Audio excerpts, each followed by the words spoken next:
Hi, എൻ്റെ പേര് ജിതിൻ. ഇന്ന് നമ്മൾ ഡിസ്കസ് ചെയ്യാൻ പോകുന്നത് സബ്ജക്ട് ഫ്രാക്ഷനിലെ സ്പെറിക്കൽ പവർ ഒക്കെ റിഫൈൻ ചെയ്യുന്ന ഏറ്റവും ഇമ്പോർട്ടൻ്റ് ആയിട്ടുള്ള ഒരു പ്രൊസീജിയർ ആയിട്ടുള്ള ഫോഗിങ് ടെക്നിക്കിനെ പറ്റിയാണ്. ഫോഗിങ് എന്ന് പറയുമ്പോൾ തന്നെ നമുക്ക് ആ വാക്കിൽ തന്നെ ഉണ്ട് എന്തിനാണെന്നുള്ളത്. ഫോഗിങ് എന്ന് പറഞ്ഞു കഴിഞ്ഞിട്ടുണ്ടെങ്കിൽ ഫോഗിങ് എന്ന് പറഞ്ഞാൽ എന്താ, മൂടൽ മഞ്ഞ് എന്നൊക്കെയുള്ള മങ്ങുക എന്നുള്ളൊരു മീനാണ്. ഫോഗ് വരിക എന്നൊക്കെ, കണ്ണടയിലൊക്കെ ഫോഗ് കയറുക, നമ്മൾ വണ്ടിയൊക്കെ ഓടിച്ച് പോകുമ്പോൾ ഗ്ലാസ്സിനകത്ത് രാത്രിയൊക്കെ ഫോഗ് കയറുക എന്നൊക്കെ പറയും. അപ്പോൾ എന്താ സംഭവിക്കുന്നത് വെച്ചാൽ മങ്ങുക.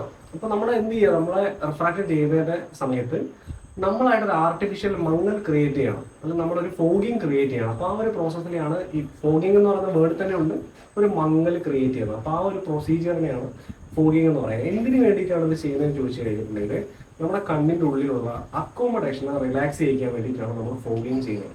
അപ്പോൾ എന്താണ് അക്കോമഡേഷൻ എന്ന് അറിഞ്ഞിരിക്കുന്ന എന്താണ് അക്കോമഡേഷൻ എന്ന് അറിഞ്ഞിരുന്നാൽ മാത്രമേ നമുക്ക് ഈ ഫോഗിങ് എന്താണ്, ഇതിന്റെ കൺസെപ്റ്റ് എന്നുള്ള കാര്യങ്ങൾ മനസ്സിലാവുള്ളൂ. അപ്പോൾ നിങ്ങൾ ആദ്യം ഒരു കാര്യം ചെയ്യണം, അക്കോമഡേഷൻ എന്താണെന്ന് വായിച്ചിട്ട്, അല്ലെങ്കിൽ ഇതിൽ ഈ ചാനലിൽ തന്നെ വേറൊരു വീഡിയോ മുന്നേ ചെയ്തിട്ടുണ്ട്, ആ വീഡിയോ കണ്ടതിന് ശേഷം അക്കോമഡേഷൻ എന്താണെന്ന് മനസ്സിലാക്കിയതിന് ശേഷം മാത്രം ഈ വീഡിയോ കാണാം. എന്നാലും നമുക്ക് ഇതിന്റെ ഒരു കൺസെപ്റ്റ് മനസ്സിലാകും. ഓക്കെ, അപ്പോൾ നമ്മൾ റിഫ്രാക്റ്റീവ് എറേഴ്സിന്റെ ഒക്കെ ഡെഫിനിഷൻ പഠിച്ചിട്ടുണ്ട്.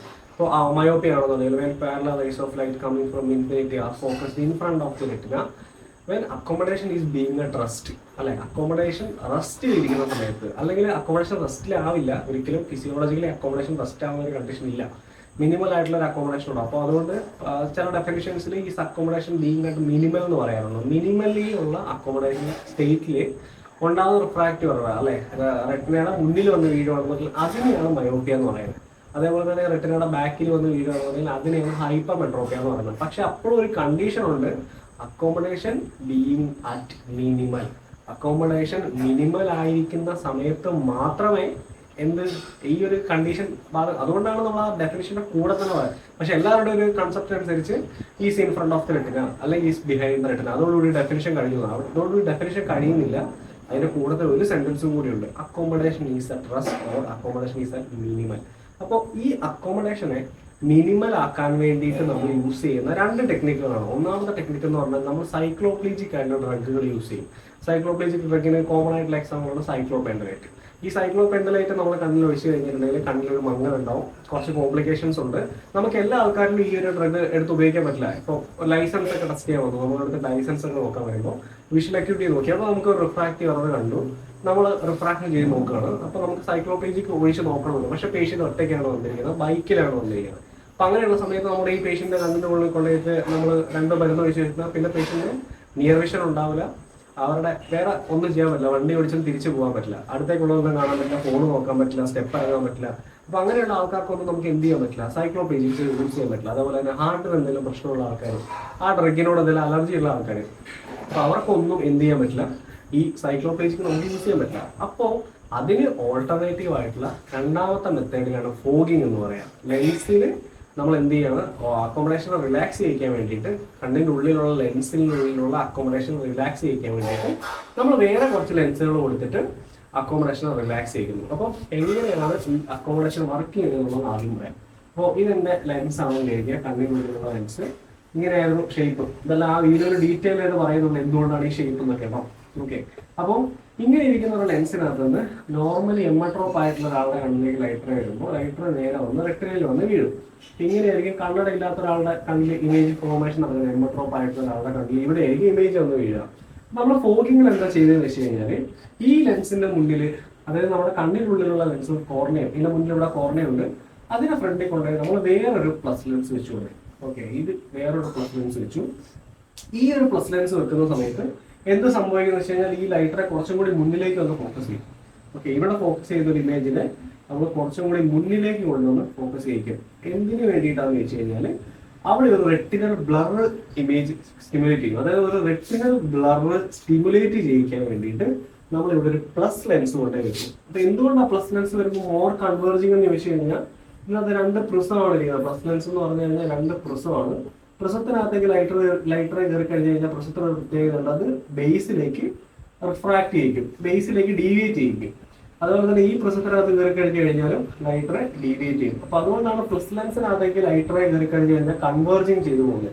അപ്പൊ നിങ്ങൾ മയോപ്പിയ ഹൈപ്പർമെട്രോപ്പിക് വരയ്ക്കുന്ന സമയത്ത് ഇവിടെ ഇങ്ങനെ ലൈറ്ററെ ഇങ്ങനെ പോകുന്നത്, അതിന് കാരണം എന്താ, ഇതിന്റെ ഉള്ളിലിരിക്കുന്ന ലെൻസ് പ്ലസ് ലെൻസ് ആയതുകൊണ്ടാണ്. മൈനസ് ലെൻസ് ആണെന്നുണ്ടെങ്കിൽ ഡൈവേർജ് ചെയ്ത് ഇങ്ങനെയായിരിക്കും പോവാം.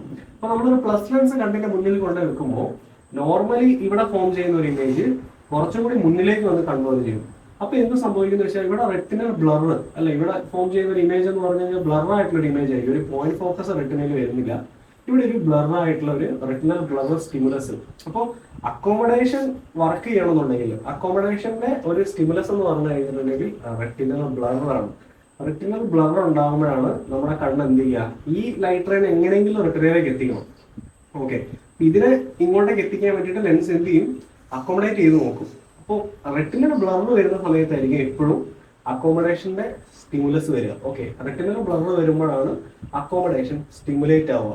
അപ്പോൾ അങ്ങനെ വരുന്ന സമയത്ത് നമ്മളൊരു പ്ലസ് ലെൻസ് കൊടുത്ത് ഒരു മയോപ്പിയ ക്രിയേറ്റ് ചെയ്യണം. ഒരു ആർട്ടിഫിഷ്യൽ മയോപ്പിയ അല്ലെങ്കിൽ സ്ക്യൂഡോ മയോപ്പിയ ക്രിയേറ്റ് ചെയ്യുക. ഇതാണ് ഫോഗിങ്ങിന്റെ പ്രിൻസിപ്പിൾ.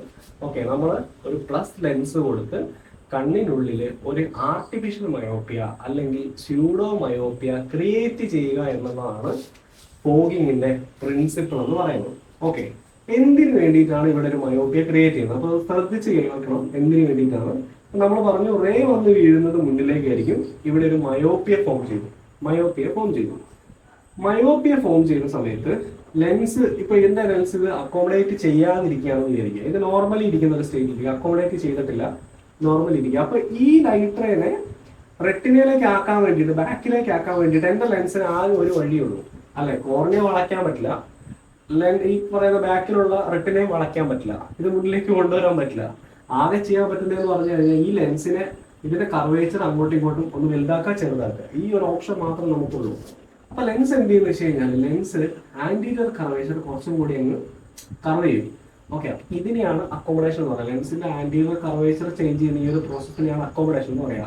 പക്ഷെ ഇങ്ങനെ ഒരു പവർ അല്ലെങ്കിൽ ഒരു കർവേച്ചർ ചേഞ്ച് ഇവിടെ വരുന്ന സമയത്ത് ടോട്ടൽ ഡയോപ്ട്രിക് പവർ പിന്നെയും കൂടും. ഈ ലെൻസ് പിന്നെ വലുതായി, ഇത്രയും വലിയ ലെൻസായി.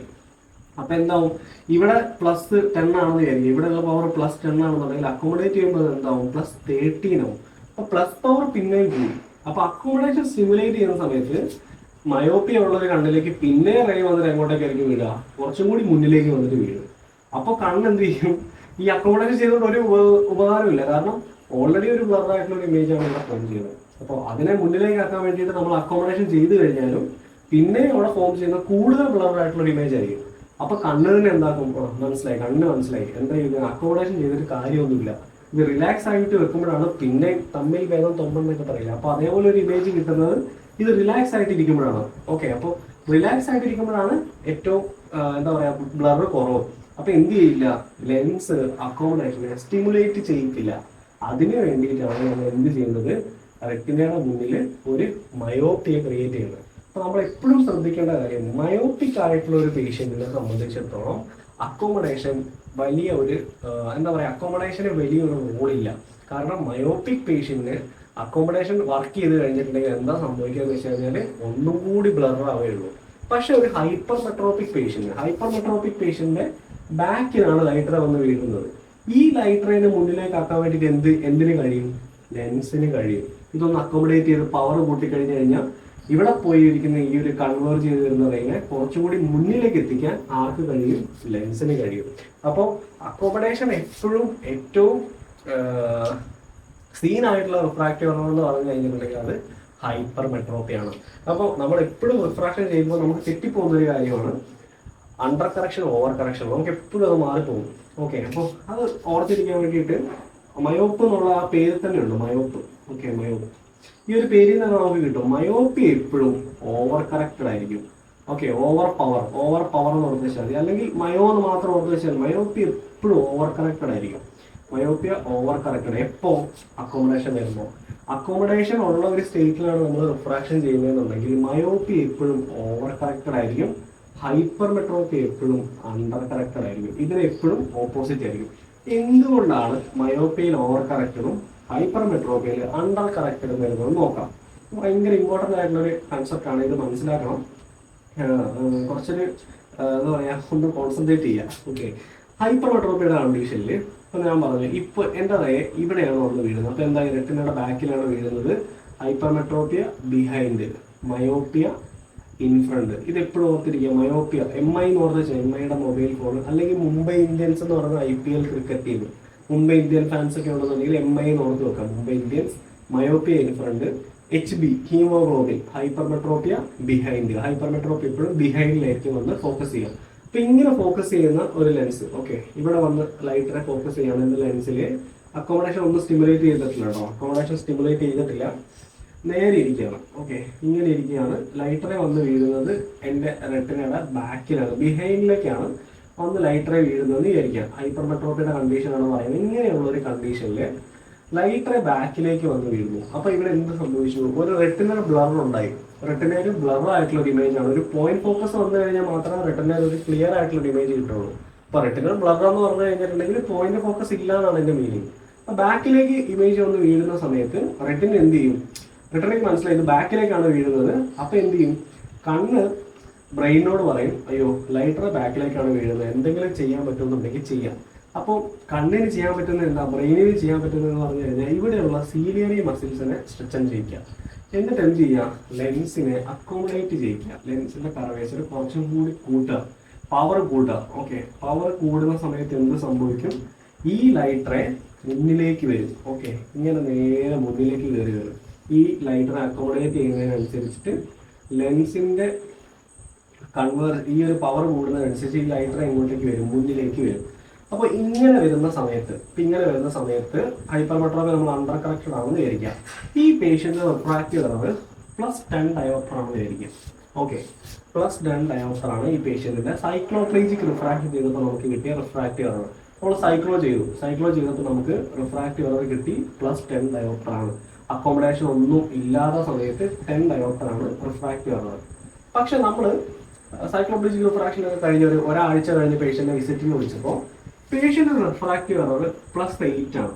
ഓക്കെ, നമുക്ക് കിട്ടുന്ന സബ്ജക്റ്റീവ്ലി റിഫ്രാക്ഷൻ ചെയ്യുമ്പോൾ നമുക്ക് കിട്ടുന്ന റിഫ്രാക്റ്റീവ് എറർ എന്ന് പറയുമ്പോൾ +8 ആണ്. ഓക്കെ, അപ്പൊ ഈ +8 വരാനുള്ള റീസൺ എന്താ? 2 ഡയോപ്റ്റർ ഹൈപ്പർമെട്രോപ്പിയ എന്റെ അക്കോമഡേഷൻ കോമ്പൻസേറ്റ് ചെയ്യുന്നുണ്ട്.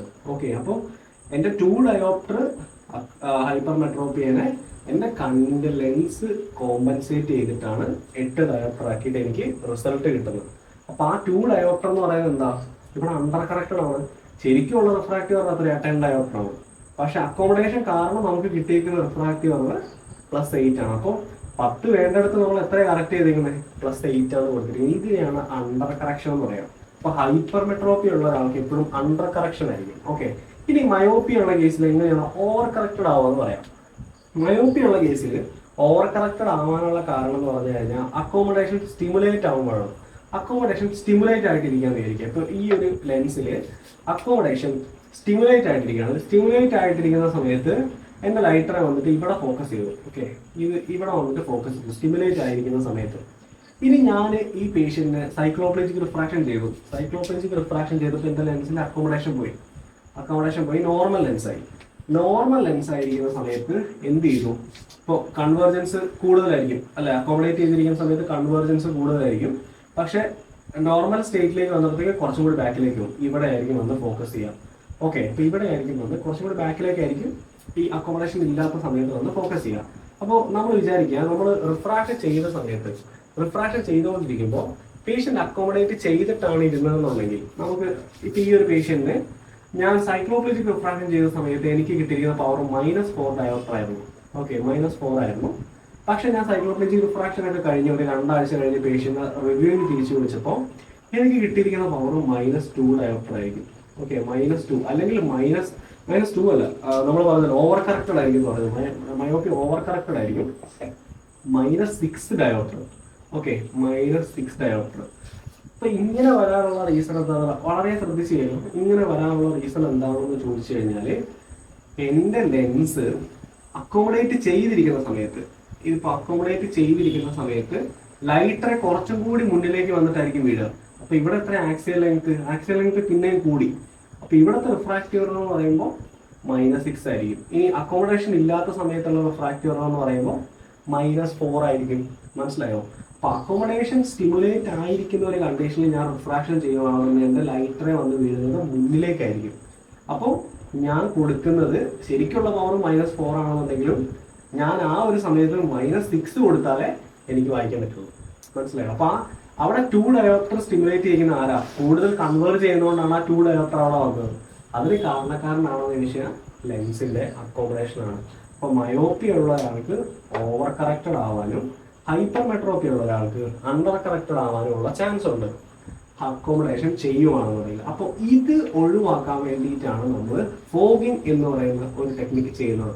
അപ്പൊ എങ്ങനെയാണ് ഫോഗിങ് ചെയ്യുന്നതെന്നൊക്കെ നിങ്ങൾക്ക് അറിയായിരിക്കും. ആർക്കാണ് ചെയ്യുന്നത്, ആരാണ് ഇതിന് ഇൻഡിക്കേറ്റഡ് ആയിട്ടുള്ള, ആർക്കാണ് നമ്മൾ നിർബന്ധമായിട്ടും ഫോഗിങ് ചെയ്തിരിക്കുന്നത്? ഓക്കെ, ഇൻഡിക്കേഷൻ ആർക്കാണ് ഇൻഡിക്കേറ്റഡ്?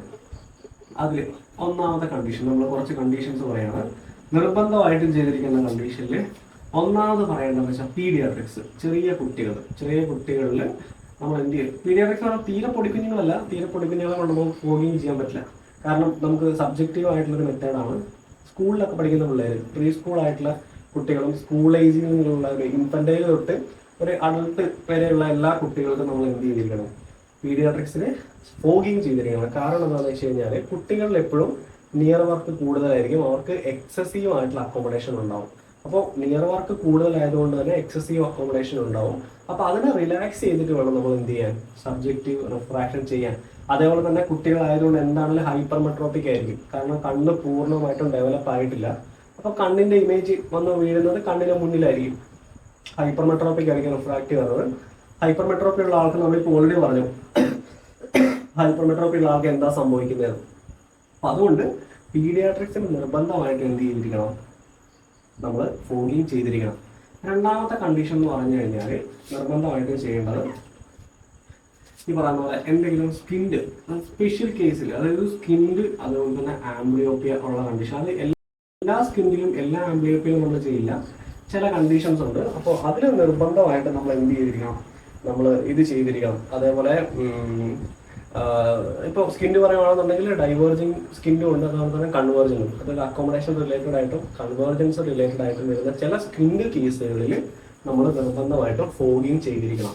മൂന്നാമത് പറയുന്നത് വെച്ചാൽ റെറ്റിനോസ്കോപ്പി ചെയ്യുന്നതിന് മുന്നേ റെറ്റിനോസ്കോപ്പിയുടെ വാല്യൂ കറക്റ്റ് ആയിട്ട് കിട്ടണമെന്നുണ്ടെങ്കിൽ നമ്മൾ സൈക്ലോപ്ലജിക്കൽ റിഫ്രാക്ഷൻ ചെയ്യാം. അല്ലെങ്കിൽ നമുക്ക് ഫോഗ് ചെയ്തിട്ട് കഴിഞ്ഞിട്ട് വേണമെന്നുണ്ടെങ്കിൽ നമുക്ക് എന്ത് ചെയ്യാൻ പറ്റും? റെറ്റിനോസ്കോപ്പി ചെയ്യാം. ഇപ്പോൾ നമ്മൾ പേഷ്യൻ്റ് ആദ്യം കൊണ്ട് AR എടുത്തു, അപ്പോൾ നമുക്ക് ഒബ്ജക്റ്റീവ് ആയിട്ടുള്ള ഒരു അസസ്മെന്റ് കിട്ടി. അത് കഴിഞ്ഞിട്ട് നമ്മൾ റെറ്റിനോസ്കോപ്പി ചെയ്യാൻ പോവാണ്. അതിന് മുന്നേ ഫോഗ് ചെയ്തിട്ട് നമ്മൾ റെറ്റിനോസ്കോപ്പി ചെയ്യുകയാണെന്നുണ്ടെങ്കിൽ നമുക്ക് കറക്റ്റ് ആയിട്ടുള്ള ഒരു എന്ത് കിട്ടും? കറക്റ്റ് ആയിട്ടുള്ള വാല്യൂ കിട്ടും. ഓക്കെ, ഇനി അതുപോലെ തന്നെ നാലാമത്തെ കണ്ടീഷൻ പറയുന്നത് വെച്ച് കഴിഞ്ഞാൽ ഹൈപ്പർമെട്രോപ്പിക് ആയിട്ടുള്ള ആൾക്കാർ, ഹൈപ്പർമെട്രോപ്പിയക്ക് എന്തുകൊണ്ടാണ് ഫോഗ് ചെയ്യുന്നത് എന്നുള്ള റീസൺ നമ്മളിപ്പോൾ ഓൾറെഡി എക്സ്പ്ലെയിൻ ചെയ്തു. ഹൈപ്പർമെട്രോപ്പി ആണെന്നുണ്ടെങ്കിൽ നമ്മൾ എപ്പോഴും എന്തായിരിക്കും? അണ്ടർ കറക്റ്റഡ് ആയിരിക്കും ചെയ്യുക. അപ്പോൾ ഹൈപ്പർമെട്രോപ്പി ഉള്ള ആൾക്ക് അക്കോമഡേഷന്റെ ഇത് കൂടുതലായിരിക്കും. അപ്പൊ അതുകൊണ്ട് തന്നെ അവരിൽ എന്ത് ചെയ്യണം? ഈ പറയുന്ന ഫോഗിങ് ചെയ്യണം. ഇനി അഞ്ചാമത് പറയുന്നത് വെച്ചാൽ റിഫ്രാക്റ്റീവ് എറേഴ്സ് ഉള്ള എല്ലാ ആൾക്കാരും സത്യം പറഞ്ഞു കഴിഞ്ഞാൽ ഫോഗിങ് ചെയ്യണം. സബ്ജക്റ്റീവ് റിഫ്രാക്ഷന്റെ കൂടെ തന്നെയുള്ള ഒരു മെത്തേഡാണ് ഈ പറയുന്ന ഫോഗിങ്. അപ്പോൾ ഫോഗിങ് ചെയ്തതിന് ശേഷം മാത്രം, അത് നമുക്ക് രണ്ട് രീതിക്ക് ചെയ്യാം, അത് കൂടുതലായിട്ട് ഡീറ്റെയിൽ ആയിട്ട് പറയാം. അപ്പോൾ സബ്ജക്റ്റീവ് റിഫ്രാക്ഷൻ ചെയ്യുന്ന കൂട്ടത്തിൽ തന്നെ ഫോഗിങ് ചെയ്തിരിക്കണം. നിർബന്ധമായിട്ടും ചെയ്യുന്നത് പീഡിയാട്രിക്സ്, സ്കിൻഡ് അല്ലെങ്കിൽ ആംബ്ലിയോപ്പിയ, സർട്ടൻ കേസസ്, റെറ്റിനോസ്കോപ്പി, അതുപോലെ തന്നെ ഹൈപ്പർമെട്രോപ്പിക് പേഷ്യന്റിന് നിർബന്ധമായിട്ടും ചെയ്തിരിക്കണം. അതുപോലെ തന്നെ ആറാമത്തെ കണ്ടീഷൻ എന്ന് പറഞ്ഞാൽ അസ്തനോപ്പിക് സിംറ്റംസ്, നമുക്ക് പെയിൻഫുൾ ആയിട്ടുള്ള ഡിസ്കംഫർട്ട് വിഷൻ ആയിട്ടുള്ള അസ്തനോപ്പിക് സിംറ്റംസ് ഉള്ള ആൾക്കാർ. ഇപ്പോൾ ചില ആൾക്കാർ വന്നിട്ട് നമ്മളോട് കംപ്ലൈന്റ് പറയും, അവരുടെ വിഷനൊക്കെ നോർമലാണ്, 6 വിഷൻ ഉണ്ട്, പക്ഷെ അവരുടെ കംപ്ലൈന്റ് എന്ന് പറയുമ്പോൾ അവർക്ക് ബുക്ക് വായിക്കുമ്പോൾ തലവേദന, കുറേ നേരം ഫോൺ നോക്കുമ്പോൾ തലവേദന. അപ്പൊ അങ്ങനെ അസ്തനോപ്പിക് സിംറ്റംസ് പറയുന്ന ആരെങ്കിലും ഉണ്ടെന്നുണ്ടെങ്കിൽ നിർബന്ധമായിട്ടും ഫോഗ് ചെയ്ത് നോക്കണം. കാരണം അക്കോമഡേഷൻ റിലേറ്റഡ് ആയിരിക്കും. ഒരു 75% അസ്തനോപ്പിക് സിംറ്റംസും കാരണം നമ്മുടെ ലെൻസിന്റെ അക്കോമഡേഷൻ ആയിരിക്കും. ഇത്രയും കണ്ടീഷൻസിൽ നിർബന്ധമായിട്ട് നമ്മൾ എന്ത് ചെയ്തിരിക്കണം? അക്കോമഡേഷൻ നമ്മുടെ ഫോഗിങ് ചെയ്തിരിക്കണം. ഇനി ആർക്കാണ് നമ്മളിത് ചെയ്യാൻ പറ്റാത്തത്? എല്ലാ ആൾക്കാർക്കും ഫോഗിങ് ചെയ്യാൻ പറ്റുമോ? ഇല്ല, എല്ലാ ആൾക്കാർക്കും ചെയ്യാൻ പാടില്ല. ഓക്കെ, അതിന് കോൺട്രാ ഇൻഡിക്കേറ്റഡ് ആയിട്ടുള്ളത് എന്ന് പറഞ്ഞു കഴിഞ്ഞാൽ, കോൺട്രാ ഇൻഡിക്കേറ്റഡില് ഒന്നാമത്തെ കോൺട്രാ ഇൻഡിക്കേഷൻ എന്ന് പറഞ്ഞു കഴിഞ്ഞാൽ ബെസ്റ്റ് കറക്റ്റഡ് വിഷ്വൽ അക്യൂട്ടി അല്ലെങ്കിൽ വിഷ്വൽ അക്യൂട്ടി വളരെ ലെസ് ആയിട്ടുള്ള ആൾക്കാർ. നമുക്ക് പ്രീ ഫോഗിങ്ങും പോസ്റ്റ് ഫോഗിങ്ങും തിരിച്ചറിയാൻ പറ്റാത്ത ആൾക്കാർ. ഇപ്പൊ ലോ വിഷൻ പേഷ്യന്റ് എന്നൊക്കെ പറഞ്ഞു കഴിഞ്ഞാൽ അവരുടെ visual acuity, best corrected visual acuity 6/18 ആയിരിക്കും. ഈ 6/18 വിഷ്വൽ അക്യൂട്ടി ഉള്ള ഒരാളുടെ കണ്ണിൽ കൊണ്ടുപോയിട്ട് 0.25 ലെൻസ് ഇട്ട് 0.25 എടുത്തു, അടുത്ത 0.25 എടുത്ത് ആ 0.25 ഡിഫറൻസ് ചിലപ്പോൾ അവർക്ക് പറയാൻ പറ്റിയെന്ന് വരില്ല.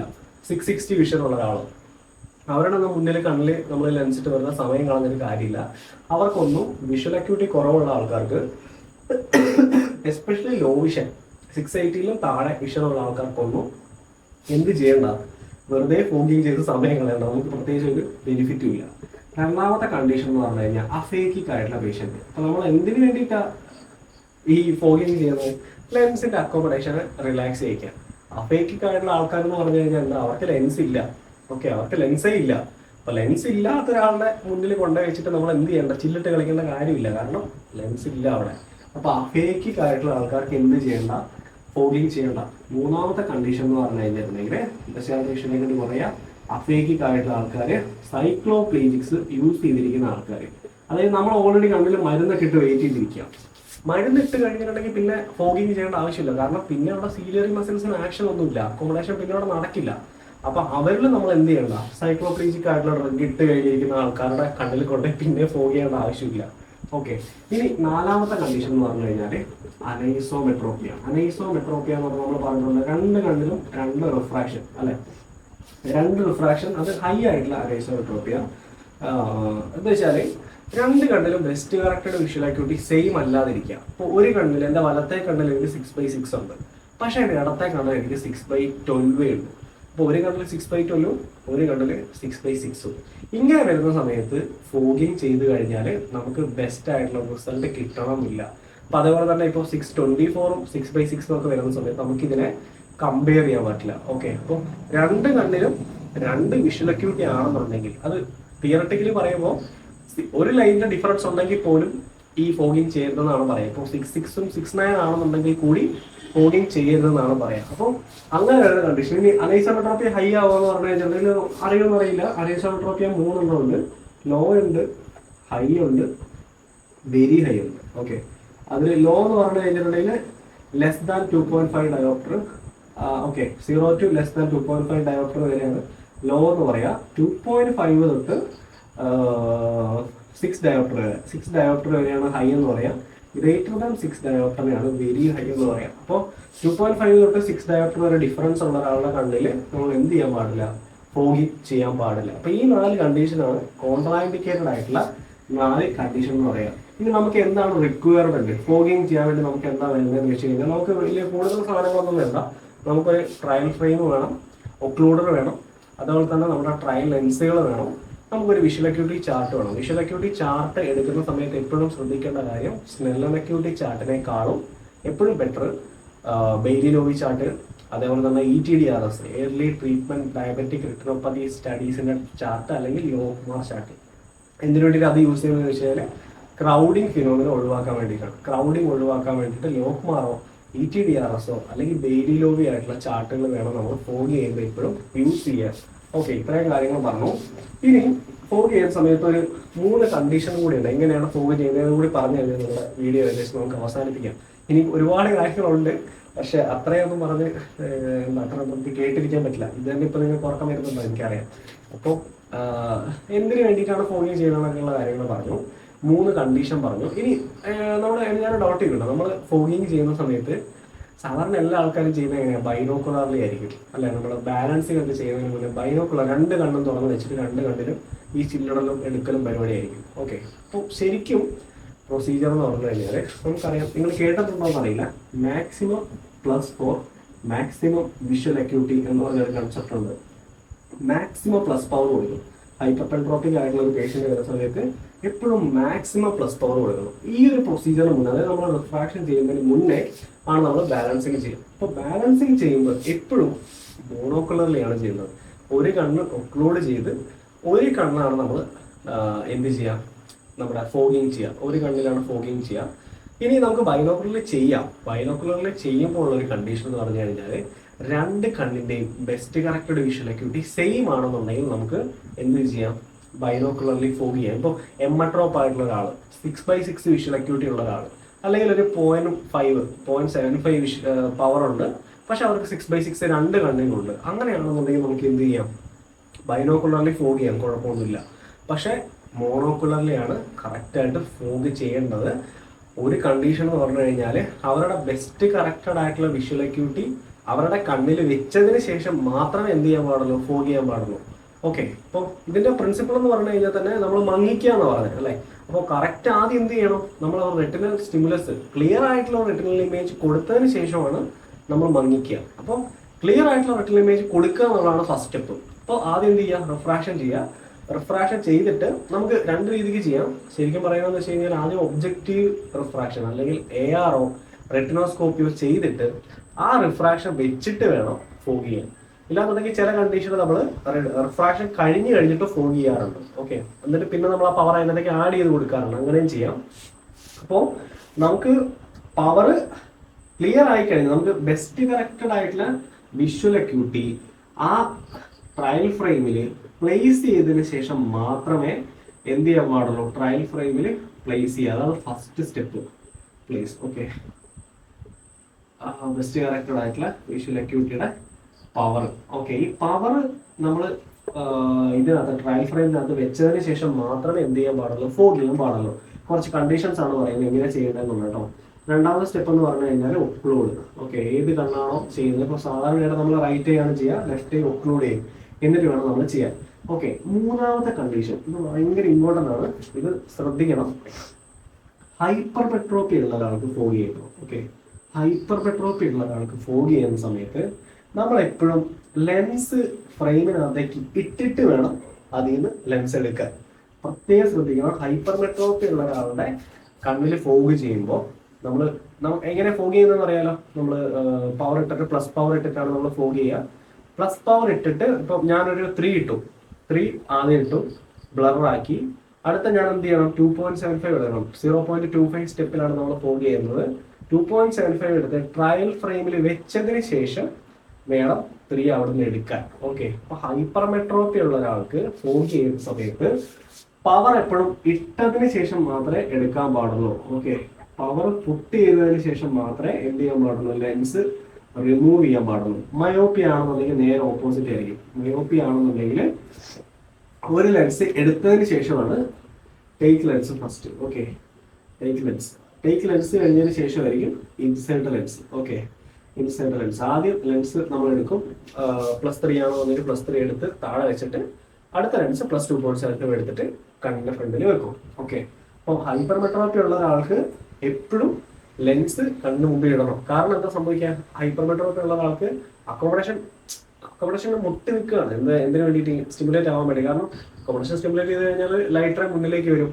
അപ്പൊ നമ്മൾ 2 ലെൻസ് കൊണ്ട് എടുത്തു കഴിഞ്ഞിട്ടുണ്ടെങ്കിൽ ആ സമയം കൊണ്ട് എന്താവും, അക്കോമഡേഷൻ സ്റ്റിമുലേറ്റ് ആവും. അപ്പൊ സ്റ്റിമുലേറ്റ് ആക്കാതിരിക്കാൻ വേണ്ടി, റിലാക്സ് ആക്കാൻ വേണ്ടിയിട്ട് എപ്പോഴും ലെൻസ് വെച്ച് കഴിഞ്ഞതിന് ശേഷം മാത്രമേ എന്തെടുക്കാൻ പാടുള്ളൂ, അതിനകത്തുള്ള ലെൻസ് തിരിച്ചെടുക്കാൻ പാടുള്ളൂ. വളരെ ഇമ്പോർട്ടൻ്റ് ആണ്. ഹൈപ്പർ മെട്രോപ്പി ഉള്ള ഒരാൾക്ക് ഫോഗ് ചെയ്യുമ്പോൾ ലെൻസ് വെച്ചതിന് ശേഷം മാത്രമേ എടുക്കാൻ പാടുള്ളൂ. ഇല്ലാന്നുണ്ടെങ്കിൽ ഫോഗ് ചെയ്തുകൊണ്ട് പ്രത്യേകിച്ച് ഗുണമൊന്നുമില്ല. മയോപ്പി ആണെന്നുണ്ടെങ്കിൽ നമുക്ക് ലെൻസ് വെച്ച് അതെടുത്ത് കഴിഞ്ഞിട്ട് അടുത്ത ലെൻസ് എടുത്ത് വെക്കാം. നമുക്ക് കുറച്ചുകൂടി സമയം കിട്ടും. ഓക്കെ, ലെൻസ് എടുത്ത് വെക്കാൻ നമുക്ക് ആടിപ്പാടി വെച്ചാൽ മതി. പക്ഷെ ഹൈപ്പർ മെട്രോപ്പി ഉള്ള ഒരാൾക്ക് വെച്ച് എന്നിട്ട് വേണം അതെടുക്കാൻ. ഓക്കെ, അപ്പൊ അത് പ്രത്യേകം ശ്രദ്ധിക്കാം. ഇനി ഞാൻ ചോദിക്കട്ടെ, സ്റ്റാർട്ടിംഗ് പോയിന്റ് എങ്ങനെയാണ് നമ്മൾ എടുക്കുന്ന പവറിന്റെ സ്റ്റാർട്ടിംഗ് പോയിന്റ്? സ്റ്റാർട്ടിംഗ് പോയിന്റ് ശരിക്കും നമുക്ക് 2 രീതിയിൽ എടുക്കാം. ഇപ്പൊ നമ്മുടെ റിസർച്ച് ഒക്കെ അനുസരിച്ചിട്ട് നമ്മൾ പറയുന്നത് വെച്ച് കഴിഞ്ഞാൽ നമുക്ക് ശരിക്കും സ്റ്റാർട്ടിംഗ് പോയിന്റ് ആയിട്ട് എടുക്കേണ്ടത് നമ്മുടെ നെഗറ്റീവ് റിലേറ്റീവ് അക്കോമഡേഷന്റെ വാല്യൂ ആണ്. NRI വാല്യൂ എത്രയാണോ അതാണ് നമ്മുടെ ഫോഗ് ചെയ്യേണ്ട വാല്യൂ ആയിട്ട് എടുക്കേണ്ടത്. അത് NRI എന്ന് പറഞ്ഞു കഴിഞ്ഞാൽ നെഗറ്റീവ് റിലേറ്റീവ് അക്കോമഡേഷൻ അല്ലേ. നെഗറ്റീവ് നമുക്ക് അക്കോമഡേഷനെ മാക്സിമം സ്റ്റിമുലേറ്റ് ചെയ്യാൻ പറ്റുന്നത്. ഓക്കെ, അപ്പോൾ ആ ഒരു വാല്യൂ അത് എത്രയാണോ അതാണ് നമ്മൾ ഫോഗിങ്ങിന്റെ സ്റ്റാർട്ടിംഗ് പോയിന്റ് ആയിട്ട് എടുക്കേണ്ടത്. അപ്പൊ നമുക്ക് ഫുൾ ആയിട്ടുള്ള ഫോഗിങ്ങും ഉണ്ട്, പാർഷ്യലി ഉള്ള ഫോഗിങ്ങും ഉണ്ട്. ഇപ്പൊ എന്റെ NRI വാല്യൂ എന്ന് പറയുമ്പോൾ +3 ആണെന്ന് വിചാരിക്കുക. ഈ +3 വെച്ചിട്ട് ഞാൻ ഫോഗ് ചെയ്യണമെങ്കിൽ അതിനെ വിളിക്കുന്ന പേരാണ് ഫുൾ ആയിട്ടുള്ള ഫോഗിങ്, ഫുൾ ഫോഗിങ് എന്ന് പറയും. പാർഷ്യൽ എന്ന് പറഞ്ഞു കഴിഞ്ഞാൽ എന്റെ NRI വാല്യൂടെ നേരെ പകുതി വെക്കുക. 1.50 ഡയോപ്റ്റർ വെച്ചിട്ട് ഞാൻ ഫോഗ് ചെയ്യുകയാണെന്നുണ്ടെങ്കിൽ അതിനെ വിളിക്കുന്ന പേരാണ് പാർഷ്യൽ ഫോഗിങ്. അപ്പോൾ രണ്ടാമത്തെ മെത്തേഡ് എന്ന് പറഞ്ഞു കഴിഞ്ഞിട്ടുണ്ടെങ്കിൽ, രണ്ടാമത്തെ മെത്തേഡ് നമുക്ക് ചെയ്യാൻ പറ്റുന്ന മോസ്റ്റ് കോമൺ ആയിട്ട് നമ്മളെല്ലാവരും പഠിച്ചിട്ടുള്ളതും വായിച്ചിട്ടുള്ളതെല്ലാം ഈ ഒരു മെത്തേഡ് ആയിരിക്കും. നമുക്ക് കിട്ടിയിരിക്കുന്ന ബെസ്റ്റ് കറക്റ്റഡ് വിഷ്വൽ അക്യൂട്ടി. ഇപ്പൊ എക്സാമ്പിൾ എന്റെ പേഷ്യന്റ് വിഷ്വൽ അക്യൂട്ടി 6/6 ആണെന്ന് വിചാരിക്കുക. ഞാൻ ഫോഗ് ചെയ്യേണ്ട പവർ കണ്ടുപിടിക്കുന്നത് എങ്ങനെയാണെന്ന് വെച്ച് കഴിഞ്ഞാൽ എന്റെ ബെസ്റ്റ് കറക്റ്റഡ് വിഷ്വൽ അക്യൂട്ടിയുടെ ഡിനോമിനേറ്റർ 2 ചെയ്യാം. അപ്പോൾ 6/12 ആവും എന്റെ വിഷ്വൽ അക്യൂട്ടി. ഈ 6/12 ബ്ലർ ആക്കാൻ വേണ്ടിയിട്ട് ഞാൻ എത്ര ഡയോപ്റ്റർ പ്ലസ് ലെൻസ് ആണോ വെക്കേണ്ടത് ആ ലെൻസ് വെച്ചിട്ടും എനിക്ക് ഫോഗിങ് സ്റ്റാർട്ട് ചെയ്യാം. ഇപ്പോൾ 6/12 ഒരു +2 വെച്ചപ്പോൾ എനിക്ക് 6/12 എത്തി, എൻ്റെ പേഷ്യൻ്റെ വിഷനിലേക്ക് വിട്ട് 6/12 എത്തിയിട്ടുണ്ടെന്നുണ്ടെങ്കിൽ എനിക്ക് +2 വെച്ചിട്ട് എൻ്റെ ലെൻസ് എൻ്റെ ഫോഗിങ് സ്റ്റാർട്ട് ചെയ്യാം. അപ്പോൾ ഈ രണ്ട് മെത്തേഡ് വഴിയാണ് നമ്മൾ സ്റ്റാർട്ടിങ് കണ്ടുപിടിക്കുക. ഇതാണ് ഏറ്റവും കറക്റ്റ് ആയിട്ടുള്ള മെത്തേഡ്. ഇതാണ് നമ്മൾ കൺവെൻഷനലി ഫോളോ ചെയ്തു വരുന്ന ഒരു മെത്തേഡ്. ഓക്കെ, ഇനി ഒരു കാര്യം കൂടി പറയാനുള്ളത്, ഇതുകൂടി കഴിഞ്ഞ് കഴിഞ്ഞാൽ വീഡിയോ അവസാനിപ്പിക്കാം. നമുക്ക് 3 പവറുള്ള 3 പേഷ്യൻ്റ് ആണ് വിചാരിക്കുക. ഒന്നാമത്തെ പവർ +3 ഡയോപ്റ്റർ സ്ഫിയർ ഒരു പേഷ്യൻ്റ്. രണ്ടാമത്തെ കണ്ടീഷനിൽ +3 dioptre sphere +1 dioptre D sill at 90. Okay, ഇത് രണ്ടാമത്തെ കണ്ടീഷൻ. മൂന്നാമത്തെ patient +1 dioptre sphere +3 dioptre D C at 90. Okay, ഈ 3 കണ്ടീഷനിൽ വരുന്ന സമയത്ത് നമ്മൾ എങ്ങനെയാണ് ഫോഗ് ചെയ്യേണ്ടത് വളരെ ഇമ്പോർട്ടൻ്റ് ആണ്. ഈ 3 കണ്ടീഷനിൽ നമ്മൾ എങ്ങനെ ഫോഗ് ചെയ്യുന്നത്. അതിൽ ഒന്നാമത്തെ കണ്ടീഷൻ, ഫസ്റ്റത്തെ കണ്ടീഷനിൽ +3 ഡയോപ്റ്റർ നമുക്ക് ഓൾറെഡി പേഷ്യൻ്റ് ഉണ്ട്. ഇതിൽ എന്താ ചെയ്യേണ്ടത് വെച്ചാൽ ഇതിന്റെ കൂടുതൽ നമ്മൾ നെഗറ്റീവ് റിലേറ്റീവ് അക്കോമഡേഷന്റെ വാല്യൂ കൂടി ആഡ് ചെയ്താൽ മതി. അല്ലെങ്കിൽ ഈ പറയുന്ന ബെസ്റ്റ് കറക്റ്റ് വിഷയൊക്കെ ഡബിൾ ആക്കാൻ പറ്റുന്ന ആ ഒരു വാല്യൂ കൂടി ആഡ് ചെയ്ത് കഴിഞ്ഞാൽ നമുക്ക് എന്ത് കണ്ടുപിടിക്കാൻ പറ്റും, ഈ പേഷ്യന്റിന് ഫോഗിങ് ചെയ്യാൻ പറ്റും. അപ്പൊ സ്ഫിയർ മാത്രമുള്ളപ്പോൾ ആ സ്ഫിയർ പവർ ഓൾറെഡി ട്രയൽ ഫ്രെയിമിൽ വെക്കുക. അതിന്റെ മുകളിൽ നെഗറ്റീവ് റിലേറ്റീവ് അക്കോമഡേഷന്റെ പവർ കൊണ്ടുവന്ന് വെച്ചിട്ട് കുറച്ച് കൊണ്ടുവരിക. 0.25 സ്റ്റെപ്സിൽ കുറച്ച് കൊണ്ടുവരിക. അങ്ങനെ വേണം നമ്മൾ എന്ത് ചെയ്യാൻ, ഫോഗിങ് ചെയ്യാൻ. കുറച്ച് കൊണ്ടുവരിക. ഓക്കെ, ഇനി രണ്ടാമത്തെ കണ്ടീഷൻ +3ഉം +1ഉം ഉണ്ട് അല്ലെ. ഇങ്ങനെ വരുന്ന സമയത്ത് സിലിണ്ടർ 1 ഡയോപ്റ്ററിൽ കുറവാണെന്നുണ്ടെങ്കിൽ, ഓക്കെ 1 ഡയോപ്റ്ററിൽ കുറവാണെന്നുണ്ടെങ്കിൽ എന്ത് ചെയ്യാന്ന് വെച്ചാൽ take spherical equivalent. Okay, cylinder 1 ഡയോപ്റ്ററിൽ കുറവാണെന്നുണ്ടെങ്കിൽ നമ്മൾ എന്ത് ചെയ്യണം, സ്ഫെറിക്കൽ ഇക്വാലന്റ് എടുക്കണം. അപ്പോൾ ഈ ഒരു കണ്ടീഷനിൽ നമ്മൾ വെക്കേണ്ട പവർ എന്ന് പറയുമ്പോൾ 3.5 dioptre 3.5 dioptre sphere +NRI. Okay, ഇങ്ങനെ വെച്ചിട്ട് വേണം നമ്മൾ എന്ത് ചെയ്യാൻ, റിഫ്രാക്ഷൻ ചെയ്യാൻ. അപ്പൊ ചില സമയത്ത് നമ്മൾ പറയുന്നുണ്ടല്ലോ, നമ്മൾ best correct vision acuity clear ആവുന്നതാണ് പറയുന്നത്. അപ്പോൾ ഈ ഒരു പേഷ്യന്റിന് ചിലപ്പോൾ സിലിണ്ടർ പവറും കൂടി ഒരു വെച്ച് കഴിഞ്ഞാൽ ചിലപ്പോൾ ക്ലിയർ പറയുള്ളൂ. അപ്പൊ അങ്ങനെ വരുന്ന സമയത്ത് ഈ 3.5ന്റെ കൂടത്തിൽ നമുക്ക് വേണമെങ്കിൽ ഒരു 0.5 സിലിണ്ടറും കൂടി വെച്ച് കൊടുക്കാം. അതേ ആക്സിസിൽ വെച്ച് കൊടുത്താലും കുഴപ്പമൊന്നുമില്ല. അപ്പൊ ചില കണ്ടീഷനിൽ ചിലപ്പോൾ അങ്ങനെ പറയാറുള്ളൂ, സിലിണ്ടറും കൂടി വെച്ച് കഴിഞ്ഞാൽ അവർ ക്ലിയർ ആയിട്ടുള്ള കാര്യം പറയുള്ളൂ. അപ്പോൾ അങ്ങനെ ഉള്ളപ്പോൾ വേണമെങ്കിൽ നമുക്ക് സിലിണ്ടറും കൂടി ആഡ് ചെയ്ത് കൊടുക്കാം. മൂന്നാമത്തെ കണ്ടീഷൻ പറയുന്നത് വെച്ച് കഴിഞ്ഞാൽ +1ഉം 3ഉം. അപ്പോൾ >1 ഡയോപ്റ്റർ ആണ്. ഇവിടെ സിലിണ്ടർ വാല്യൂ എന്ന് പറയുന്നത് >1 ഡയോപ്റ്റർ ആണ്. അപ്പോൾ >1 ഡയോപ്റ്റർ വരുന്ന സമയത്ത് എപ്പോഴും നമ്മൾ സ്ഫിയർ അതിന്റെ spherical equivalent, okay spherical equivalent വെച്ച് ഈ സിലിണ്ടറിന്റെ പകുതിയും കൂടി വെച്ച് കൊടുക്കണം. അപ്പോൾ ഇവിടുത്തെ കണ്ടീഷനിൽ 1ഉം 3ഉം ആണ്. ഇവിടെ സ്ഫെറിക്കൽ ഇക്വാലന്റ് എന്ന് പറയുമ്പോൾ 1.5 ആണ്. അപ്പൊ 2.5 ഡയോപ്റ്റർ സ്ഫിയർ, ഓക്കെ 2.5 ഡയോപ്റ്റർ സ്ഫിയറും വെച്ച് കൊടുക്കണം. അതിന്റെ കൂട്ടത്തിൽ ഇതിന്റെ പകുതി എത്രയാ, +3 അല്ലേ, +1.50 DC അറ്റ് 90. ഇങ്ങനെ വെച്ചിട്ട് നമ്മൾ എന്ത് ചെയ്യാൻ, ഫോഗിങ് തുടങ്ങാം. ഓക്കെ, അപ്പൊ സിലിണ്ടറും കൂടി നമ്മൾ ബെസ്റ്റ് കറക്റ്റ് വിഷൻ അക്യൂട്ടിൽ വെച്ച് കൊടുക്കണം. ഇനി ഇവിടെ പ്രത്യേകം ശ്രദ്ധിക്കേണ്ട ഒരു കാര്യം എന്ന് പറഞ്ഞു കഴിഞ്ഞാൽ 2.5 ഇവിടെ കോൺസ്റ്റന്റ് ആക്കി വെച്ചു. ഇനി കൂടുതൽ NRI കൂടിയാണ് കേട്ടോ. ഇത് നമ്മൾ ട്രയൽ ഫ്രെയിമിൽ വെക്കുന്ന പവറാണ്. NRI വെച്ചിട്ടാണ് നമ്മൾ ഫോഗ് ചെയ്ത് തുടങ്ങുന്നത്. ഇവിടെ NRI ഉണ്ട്. ഓക്കെ, ഇങ്ങനെ വെക്കുന്ന സമയത്ത് നെഗറ്റീവ് അക്കോമഡേഷൻ കൂടി വെക്കുന്ന സമയത്ത് സിലിണ്ടറിന്റെ പവർ ചിലപ്പോൾ നമ്മൾ എന്ത് ചെയ്ത് കൊടുക്കേണ്ടി വരും, 0.25 സ്റ്റെപ്പിൽ ഇൻക്രീസ് ചെയ്യേണ്ടി വരും. അവർക്ക് ക്ലിയർ ആവുന്ന വരെ സിലിണ്ടറിന്റെ പവറും 0.25 സ്റ്റെപ്പിൽ ഇൻക്രീസ് ചെയ്ത് കൊടുക്കേണ്ടി വരും. ഓക്കെ, അപ്പോൾ ഇതാണ് 3 കണ്ടീഷൻ. ഫസ്റ്റ് സ്ഫിയർ മാത്രം, സ്ഫിയറും സിലിണ്ടറിന്റെ പവർ 1 ഡയോപ്റ്റർ താഴെ. രണ്ടാമത്തെ കണ്ടീഷൻ സിലിണ്ടറിന്റെ പവർ 3 ഡയോപ്റ്റർ കൂടുതലാണെന്നുണ്ടെങ്കിൽ, 1 ഡയോപ്റ്റർ കൂടുതലാണെന്നുണ്ടെങ്കിൽ. അപ്പൊ ഇത്രയാണ് ഫോഗിങ്ങിനെ പറ്റി പറയാനുള്ളത്. വലിയൊരു പോർഷനാണ്, വലിയൊരു മോസ്റ്റ് ആയിട്ടുള്ള വലിയൊരു ഭാഗമാണ്. അപ്പോൾ അത് നമുക്ക് കുറച്ച് കഴിഞ്ഞാൽ എനിക്ക് തോന്നുന്നത് ഇത് ചിലപ്പോൾ 1 അരമണിക്കൂർ ഉണ്ടാവും. അപ്പോൾ മനസ്സിലായെന്ന് വിചാരിക്കുന്നു. എന്തെങ്കിലും ഡൗട്ട് ഉണ്ടെങ്കിൽ കമൻറ്റ് ചെയ്ത് ചോദിക്കുക. ഞാൻ നോട്ട്സ് ഒക്കെ വേണമെങ്കിൽ ഞാൻ തരാം. അത് മെയിൽ ID ഉണ്ട്, എൻ്റെ ഡിസ്ക്രിപ്ഷനിൽ പോയി നോക്കി എൻ്റെ മെയിൽ ID കിടക്കുന്നുണ്ട്. അതിൽ മെയിൽ അയക്കുകയാണെന്നുണ്ടെങ്കിൽ ഞാൻ വേണമെങ്കിൽ എനിക്ക് നോട്ട്സ് അയച്ചു തരാം. ഓക്കെ, അപ്പോൾ ഇത്രയും കാര്യങ്ങളാണുള്ളത്. എന്തെങ്കിലും ഉണ്ടെങ്കിൽ കമൻറ്റ് ചെയ്ത് ചോദിക്കുക. അടുത്ത വീഡിയോയിൽ കാണാം. Okay, by.